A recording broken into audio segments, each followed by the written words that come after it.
How's everybody doing today? You're here with Steven Marcelino and Jimmy Drago. Thank you for tuning in and listening to this exclusive podcast. You know, Jimmy and I are great friends, and we thought it would be a good idea to just get together, have some fun, talk, break each other's chops. Talk a little bit about Jimmy's fight career and what's kind of on the horizon for him. In the next few months and his outlook and projections in that area of life for himself and kind of see where this thing goes. So, Jimmy, thank you for coming in and sitting with me today.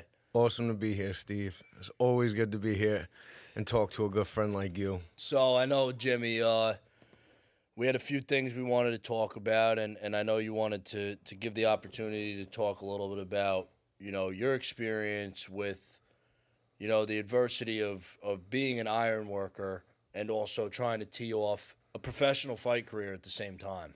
Those are two extremely physically demanding jobs, and some may look back and say, how the fuck does he even do that? How is it humanly possible for someone to go and climb stories of iron, carrying, heavy material all day in the sun, in the bleeding cold, and then go and train for 8 hours after work to prepare for a fight, and I ask myself the same question because, you'll text me a photo at fucking 1 o'clock in the morning and you're running the streets of Pelham, to cut weight after you worked all day. And it's just kind of mind-boggling to me how somebody could even physically handle that as a human being. So give us a little look inside of the mindset, the adversity you face. I mean, I'm sure it's got to be, it's got to be a pretty crazy place up there in your head to even be able to get through a day like that, So give us a little insight. What does that look like from the mind of Jimmy Drago? So I had my first MMA fight. I was 22 years old. It was my amateur fight. Mm-hmm. At that point, I had about a year or so in the ironworkers as an apprentice. So I've been fighting in ironworking now for about 7.5 years. Wow. And yeah, it's absolutely insane, I guess, if you think about it. It's fucking insane. But nothing's impossible.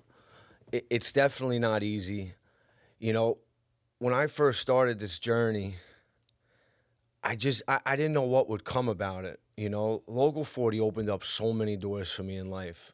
And honestly, everything I have in my life, in my 20s, is accredited to that. Local 40, the support that I get from them, as well as the men that I've worked with, they're just some of the greatest people you'll ever meet in your life. Yeah. And to now tie ironworking into that, I think the biggest adversity I face with that is not even the fatigue, not even the mental drain. It's probably the isolation. I mean, I spend a lot of time on my own, training on my own. I mean, you're going to work in the morning. You're up at 4:30, 5 o'clock in the morning. You're on your way to Manhattan. The last year and a half, I've been in Harlem, building a New York public health building. And, after that, now you got to go and train. And I don't know. I was trying to think about it. What's worse, the winter or the summer? And the winter is just, it's brutal. It's brutal because you go into this cold weather, you work all day, and as soon as you touch, the car seat and it's 70 degrees in the car, you just want to knock out. You just want to fall asleep. And then you think to yourself, holy shit, there's this kid in Ohio training to knock me out in front of all my friends and family. How the hell can I go to sleep? You can't. You can't. So now what happens? Work's done. The day's just getting started, man. Now I'm hitting my conditioning. I'm running the bleachers at Lincoln High School, or I'm doing sprints at the high school, or I'm doing my miles, or I'm killing myself on this goddamn assault bike that I have an absolute love-hate relationship with. And then the nighttime comes, and now it's pad work, it's sparring, it's wrestling, it's grappling. And we do that for the first 6 weeks, 4 weeks of the fight camp. And then the last 4 or 5 weeks is the diet. And we just start cutting calories. And now I just look emaciated. People start telling me I look like Dickie from The Fighter. Yeah. Mark Wahlberg's brother who's all cracked out. Yeah. They start telling me I look like him because my face just starts thinning out. When you start cutting weight like that, aside from the physical effect, what does it do to you mentally? I just become a prick, man. Honestly, you could ask. Because I can only imagine. Like I miss one meal, and I'm like fucking ripping people's heads off. I can only imagine what it's like trying to cut 20, 30 pounds to make weight for a fight. So my wife is like pretty conditioned to this now. You know what I mean? She could tell you better than I can because she sees from the outside in. But like I also too, like I've gotten a little bit more disciplined with it over the years, like controlling my emotions and stuff. But like, man, when you're eating 2,000 calories a day and then you're working and then training twice afterwards and you're burning easily, 4,000, 5,000 calories a day, bro, you become an asshole. Yeah. It's very easily, to become an asshole when you're completely starving yourself. Mentally, you start fatiguing. Like they tell you, like hungry, angry, lonely, tired. Like I'm all four, all the time, and like my emotions just start. But over the years, I've gotten better with it. Like I just think to myself, like this is temporary. That's like a big thing I say in my head. Like this is temporary. This isn't forever. And like as the weeks get close, I swear it comes up so quick. It's like, oh, this fight's 4 weeks away. Holy shit, this fight's next week, and then that last week is just all weight cut. And this last weight cut was pretty tough, honestly. I don't know why. I did like. I don't know, I lost about 10 pounds in about 3 hours in a hot bath. And my cousin Scotty was there. And like, I was absolutely brutalized. I couldn't even stand at some points, getting those hot flashes and stuff. But it's temporary. And I say to myself, like, the day of the weigh-in's like, this ends today. Yep. This ends today. And I saw, this fight especially, leading up to it during the fight camp, you went through a lot in this past year. And to just see that discipline and the way you woke up every morning and just worked. You always said, this is for my family, this is for me, and the mindset is just, I mean, listen, I'm not taking any credibility away from anyone you've ever fought, because to get in a cage, it takes a different mindset for everybody, including yourself. But, I can only speak for you or on behalf of you because, I talk to you every day. It's just a different fucking mindset. You go from being a fun, happy guy, wanting to hang out with friends and family, to like fight camp starts. It's like the switch flips. It's a light switch. You're like a completely different fucking person. And this time around too, the commitment is unmatched. I mean, you came to the Dominican Republic with me for my bachelor party, and this guy's like running 7 miles through the fucking slums of the DR to stay in shape. And I'm like, this guy's out of his mind. I remember at one point you took your chain off, and I think you had your wallet in your pocket, and you handed it to my brother-in-law Tony, and you're like, Tony, hold this for me, I'll be right back.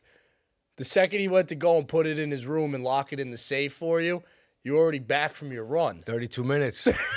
32 minute run, man. That's 4.5 miles. And even there, you had all the guys that were on the trip. They were watching you. You were jumping rope. You had the resistance bands. You were shadow boxing with the resistance bands on. And a few of the guys actually came to watch you fight because of that. They're like, holy shit, this guy is so disciplined and just so determined to win this fight. He's in a completely other country, and he's staying on top of his meal plan. He's running, every single day, morning and night, jumping rope in the middle of the day while everybody else is relaxing, smoking cigars, and hanging out. And just that alone is inspiring, because me, I was over there, I was eating steak, I was eating cake, I was, Unacceptable. I was, drinking 17 Red Bulls a day and just living unhealthy. And you're here, burning weight and running around like a maniac. It's crazy. The circumstances for our lives and our goals are a little different. You're there on your bachelor party. I'm there for you. But in the same sense, like I gotta fight in 3.5, 4 weeks. Yeah. And like my commitment to my friends and family, Steve, I consider you family. I can't put that on hold just for me sometimes, Like, if I say I'm there, I'm there. And, I committed to that 6 months ago. Now, just because I committed to that doesn't mean the rest of the world holds off. My opponent's training in Ohio. He wants to hurt me. You were training in the Dominican Republic. I was training in fucking Dominican Republic. It doesn't matter if I was in Siberia or Antarctica or New York or anywhere. The work has to get done. I have as soon as, like you said, as soon as that 8-week mark hits and it's real, and now you start seeing the flyers and your face is next to his face, and it's like these two are gonna fight on this date on the flyer. Like, bro, I'm ready to fucking die in there.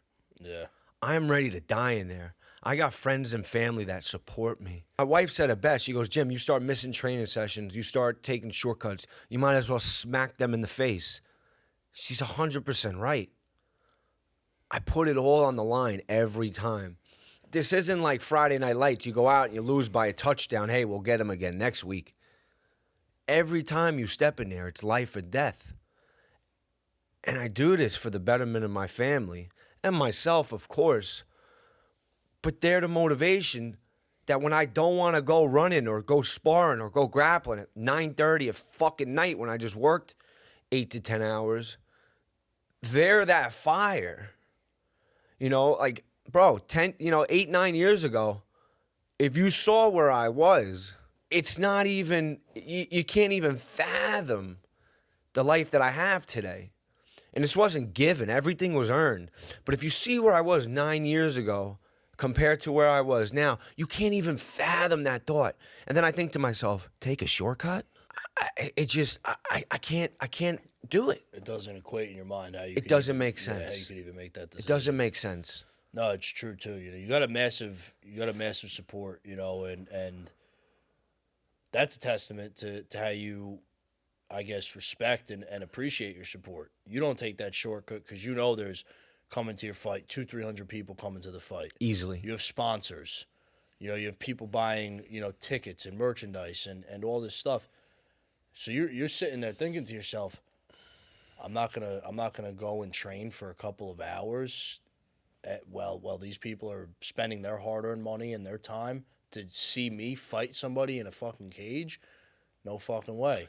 No, and speaking of like support, like I will say this, like, you see some fighters, they walk around, you could like go two different ways with like being like a fighter. You could be that like cocky asshole, like you could be like the humble, nice guy that's approachable. And like I try my best to be, the nice, humble guy. Like people reach out to me, I always reach back out. I always appreciate people for coming out. People sell tickets. Like you're not just a number for a ticket I sold.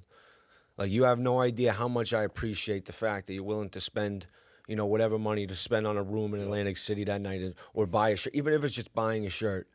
Like, you're not just supporting me, you're supporting my family. Like, I take off a few weeks, for work to train. Yep. Like, it's not just like life stops and the bills stop. Like, you guys are supporting, helping, keeping my family above water. So how do I reciprocate that? Put it on the fucking line every day. Every workout, every hour of work is maximum effort. And like anything in life, like humans are like, just naturally, natural habits is like take one shortcut, take two shortcuts, take 4 shortcuts. And next thing you know, you're not even showing up anymore. The discipline has to be like, yo, there are no shortcuts in this life. And let me tell you something, this isn't like team sports. Like you start taking shortcuts in a fight game, you're going to learn the hard way. Yeah. You're going to learn with lacerations. You're going to learn with broken bones. You're going to learn with beat up legs. You're going to learn with tomato canned fucking faces. That's how you learn in this game. And I just can't do it. I can't identify with it. No. And you're not going to put yourself in a situation to be able to identify with that. You've known me for years, Steve. I mean, can you see that happening? No. And that's the thing, too. Like I said before, leading up to this last fight, the adversity and some would see as the cards you had stacked against you with, some injuries on your body, things you were going through in your personal life, it didn't affect you. No. My wife had an ectopic pregnancy back in late December. An ectopic pregnancy, I don't even know what the hell an ectopic pregnancy was. It turns out, she was pregnant for a short term. It was not a viable pregnancy. She had to go in for emergency surgery. It happens all so quick. We were in the ER on a Saturday night, and they said, hey, you got to go in for emergency surgery. Your fallopian tube ruptured. And, she took it like a champ, man. She went in there. She got her surgery done. They had to remove the fallopian tube. And, that started the beginning of, like, an uphill battle of life for us, you know, and like this too shall pass. Like all good things come to an end, all bad things come to an end. And the next like 2 months were like, they were tough. It was a struggle. You know, we just closed on a house, so I work in the day, I train right after. I go work on all of my free time in the house, and then I train again at night, and then I come home. And for women, the miscarriage, the ectopic pregnancy, the surgery is a lot more tougher on the woman than it is a man, obviously. But more than just a physical aspect, it's the mental aspect of it too. Yeah. Like that's their body, they're attached to it. They don't just get over it after a week, 2 weeks, 3 weeks. Like mentally, it weighs on them for a long time. Mentally they're compromised for some time. And I have to take on that role of like, hey, we're going to get through this. Yep. Hey, the time isn't right yet. Hey, it wasn't the perfect baby. You know, and just try and be that shoulder to cry on. And even when I'm that shoulder to cry on and it's still not enough, understanding that my role is not to fix the situation. It's to support and be the foundation and to keep her up. So we dealt with that for about a month and a half. And like, listen, man, I'll go to the end of the world for my wife. She knows I will. I'll commit homicide for that woman. But like after a month and a half, like here I am now. And I'm allegedly commit homicide. Allegedly. Not really. After like a month and a half, I'm like, yo, my shoulders are starting to hurt. You know what I mean? But still, like, as like a man in the family, like, call a spade, like, our emotions are not that important sometimes. No. You know? And now you're balancing a fight camp. Now you're 6 weeks out. 2 weeks out from the fight. Now I'm moving. A week out from the fight. And you weren't just I'm moving. living out of boxes. You weren't even just moving. You were demoing your whole fucking house. I was demoing the house. It's not like you were. It's not like you were before the fight. It's not like you were repainting and finishing, light switches. Just so everyone's clear, he fully demoed his whole fucking kitchen while he was in fight camp, while he was ironworking. So me personally, I know like if I'm tired or something's going on during the day, I'm sitting there. I'm like, I'm about to me and you were talking. I'm like, oh, man, I'm fucking tired. I'm about to text Jimmy that. I'm like, yeah, I'm deleting that fucking message. Yeah, don't do it because I will not feel bad for you. I will not feel. I'm a realist, man. I will not. I will not feel bad for you. No, and also too, like you're going through what you're going through. I'm gonna sit here and complain because I had to get up at 5 o'clock in the morning just to go to work. Listen, I do have a son and a beautiful fiance, and my own responsibilities, but I'm not physically beating the shit out of my body all day the way you are. Yeah, my body's mangled, man. My hands, my knuckles, my knees. Yeah. I'm beat up, man. I mean, I'm in very good shape, but like the knees, the joints, they start taking a toll over. 2 weeks before my fight, I got split underneath my chin, an accidental headbutt while grappling. Now, listen, fortunately during your fight you didn't get touched, so none of your injuries were. Yeah, no, I looked all right after. You looked good after. Fight felt good, man. I felt real sharp in there. Let's unpack that fight a little bit. You came in. Tell us a little. What was your game plan, if you don't mind talking about that? With the people listening here. The game plan was real simple. It was circle, attack the legs, straight right hand down the pipe. Simple and effective. That was it. And that's exactly what happened. I mean, we knew he was going to come out strong. He had some wild hooks. He had a strong lead head kick. And was what I love about the fight game of the evolution of, of an individual like like myself. Like I like to see like the progress of myself because it knows I'm getting better. Like back when I used to like first start out fighting, I used to see videos of people fighting, like, studying tape, and I'd be like, oh my God, he looks so fast. And how am I going to beat this guy? And then you get in there and you're like, I see it coming, bang. I see it coming, bang. And like, that's exactly what happened. Watch out for the lead head kick, bang, and just block. And I see it coming. So I know that my eyes are getting sharper the more I'm in there. And that's what we did, man. Don't get touched, crack his legs.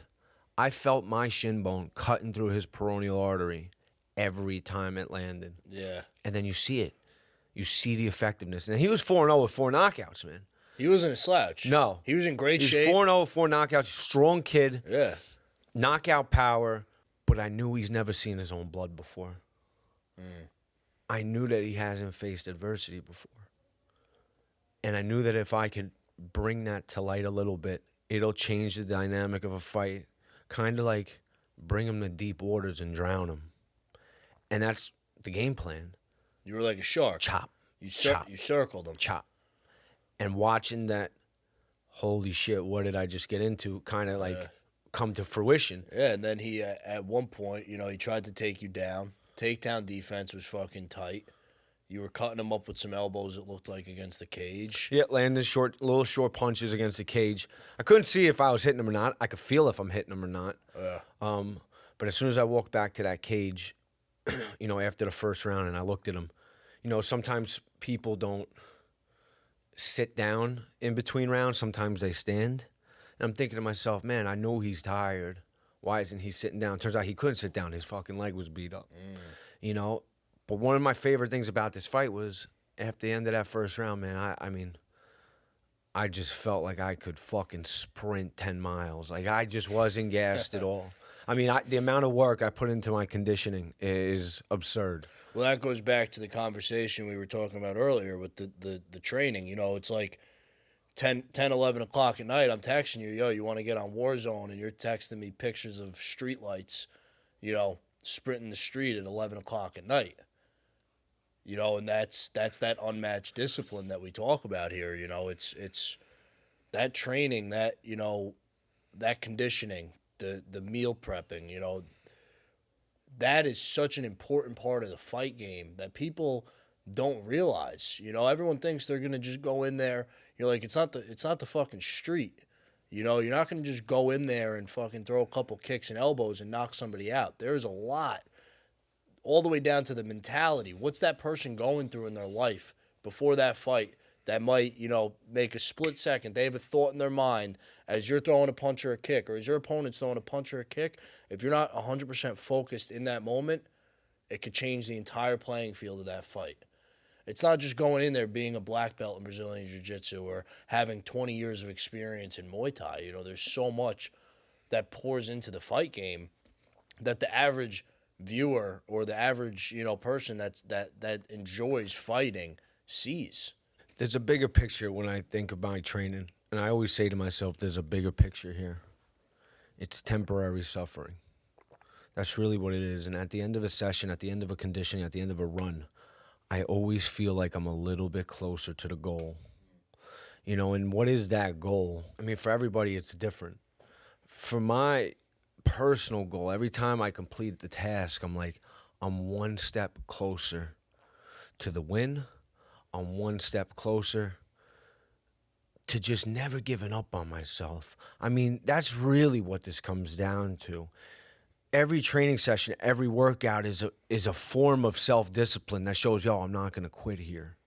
And when you do that over and over and over and over again, you create this, like, you know, this mindset that's just like, I could take on the world. Yeah. You know, and that's what this fight game has taught me, that if I want something, if I put my mind to it, I could do it. Yep. The only person that's going to sabotage that is myself. You know, and that's the other thing, is like the mental side of it. Like, am I worthy of a win? I mean, how many times you know, you have something real good, you know, lined up, and then like the head just tries to interfere with it. It's like, no, this is meant to happen. This is worthy of happening. I'm worthy of a win. I can do this. Right before I text, this is pretty wild here. Laura pointed this out the other day. Right before I walked out, you know, I'm texting the wife, and I'm like, hey, I'm a little nervous for this one. And she texts me back. She goes, Jim, you are a force. Now just go out there and do what you do. And right before the fight, I walk out there. I'm just saying it. You could see on the film of the fucking fight, me like lip reading it. I'm a force. I'm a force. I'm a force. And in the red corner, Jimmy Drago. In the blue corner, Miles Robinson. I'm a force. I'm a force. I'm a force. Jimmy, are you ready? Miles, are you ready? I'm a force. Ding, ding, ding. Go. That's it. And she's right, man. I work so fucking hard that the results will be self-evident. 100%. You know, and you took us through that first round. You know, you circled, you chopped the legs, you were beating him up, hitting him with a lot of good shots to the head, to the body. Cage work was on point. Takedown defense on point. Second round started. What was it? 34 seconds. That was it. Yeah. 35 seconds. 35 seconds. I gave you an extra second because you're my friend. 35 seconds. That's all it took in the second round to knock this guy out. Circle. You know, it's just classic. You circle him, you chop his leg. His leg took maybe 4 or 5 leg kicks now. Like I said, I could feel my shin bone cutting through the muscle of his thigh. I see in his face he's having a hard time walking on it. Yeah. What do you think he's worried about? He's worried about more leg kicks. Yeah. And then, boom, the right hand comes right down the pipe. First, it was a left hook right hand. The left hook just chipped him. Caught him. Just enough to chip him. Just to send his jaw a little bit to his left. And then the right hand came right down the pipe and cracked him. And it happened so fast, you know, like you're not looking for a knockout. You're not looking for anything. You're looking to hurt him, obviously. But, like, it's just a combination. But it was crisp. I mean, I felt his fucking jaw rumble through my fist. I think the whole crowd felt it. You know, that's it. He went down. You know, Yeah. you show, you know, you pounce on him. He can't defend himself anymore, and the fight's over. And I got up on that cage, man. I just, bro, I still feel it. I still feel it. Like, I could cry up there sometimes because, like, it all paid off. That temporary suffering. That's it. That temporary, you know, pain of training, of work, of long nights, of early mornings, all for this. And I'm up on that cage, and I got my brother down there, and I got all my friends and family. I got you down there. I got my wife and my mother in the bleachers. And look at this. Look at this fucking life. And, like, it could bring you to tears, man. And it's like, that's what all this suffering and self-discipline and training is for. This moment right here. And I'm just screaming, let's go, man. That was it. And that's it. But it goes beyond just me there. Do you know what I mean? Like, this isn't just always about me. You know me, Stevie. I'll give my shirt off my back to anybody. It's a testament to what's possible. Being up there, I show my friends, my family, put the work in. There's nothing in this world you can't do. It's true. I was strung out 9 years ago. Fucked up. No job, no school, no money, no relationships. I had no friends. My phone never rang. Yeah. Nothing. You were like a fucking leper. Oh, my God. A leper would have been a compliment. Yeah. And now I'm up on this cage with a couple thousand people cheering. It's like, this didn't just happen. Like, everybody that come to these fights, like 90% of the people watched the journey. They watched me 9 years ago go to this. And it's like, Yeah. the testament that hard work will pay off. And you got a ton of people outside of that arena that, look at my son. He's in preschool. He's chanting your name, in the middle of the preschool class. His teacher's like, "Oh, who's Jimmy Drago?" And he tells his 4-year-old, his preschool teacher, Jimmy Drago's the best fighter in the world. Yeah. You got 4 or 5-year-old kids, granted, Steven personally, but you got kids supporting you. You got people that are struggling supporting you. You got adult professional. The amount of lives you touch is it's astonishing, and like you just said, 9 years ago, nobody wanted to talk to you. To see where you are now, it's truly impressive, and it's a testament to hard work and just waking up every morning and changing one day at a time to be a better version of yourself for tomorrow. And that's what it comes down to. It's not rocket science. You made a conscious decision to get yourself out of the shit and onto a pathway that was going to lead for more success, and you set yourself up to be able to be a good person, a good son, a good husband, a fucking sick fighter, and a friend. And that's really what it's all about at the end of the day is that change. And the mindset behind that is just, it's impressive, you know what I mean? And you inspire a lot of people in this world to wake up and be a better version of themselves for tomorrow. And it's a great thing.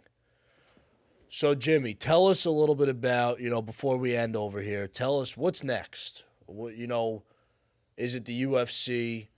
Is it the the PFL? What do you want to go after? So anytime I try and make plans in my life, usually the exact 180 happens. I mean, it's not up to me to go to the UFC. It's not up to me to go to the PFL. Like, they have to reach out to me. I got to earn that invitation.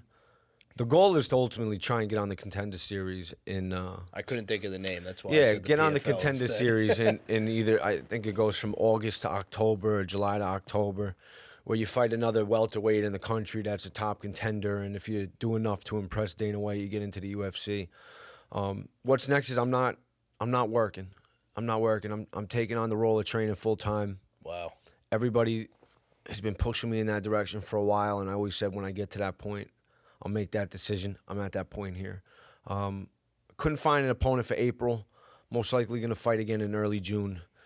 God willing, another knockout win will be enough to get me on that Contender Series. And listen, man, whatever's meant to happen is going to happen. But one thing I promise you is that I show up to fight, man. I got 4 finishes, 3 in the first round. Like, I am action. You know that. I am action. I'll hit you with a spinning backwards. I'll hit you with a head kick, hit you with a spinning elbow. Like, you buy the ticket to watch me fight, you're going to be entertained. You literally sent your last opponent out on a fucking stretcher.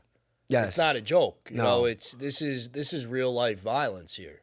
Like you said when you were being interviewed after the fight, this is Mortal Kombat style violence that you bring to entertain the people that are watching your fights.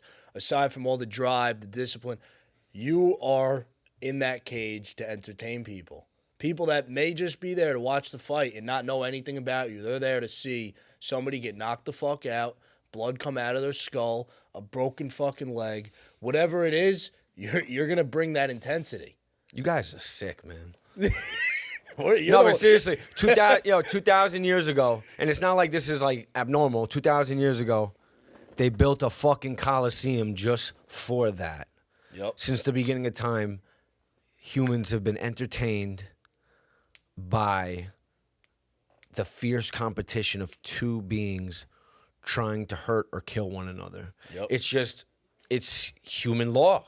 People are always, majority people are entertained by it. They built a coliseum for it. So yes, in this cage, if I sign up to get in a cage on a certain date, I bring action, man. I bring moves that you will see out of a fucking video game. Yep. If you don't believe it, I have it. You know what I mean? And if you don't believe it, come to the next fight. You'll see. That's it. Come see for yourself. If you want to watch, high intense, violence, I definitely highly recommend you come out. Check Jimmy Drago out at his next fight. Follow him on Instagram. Follow his wife.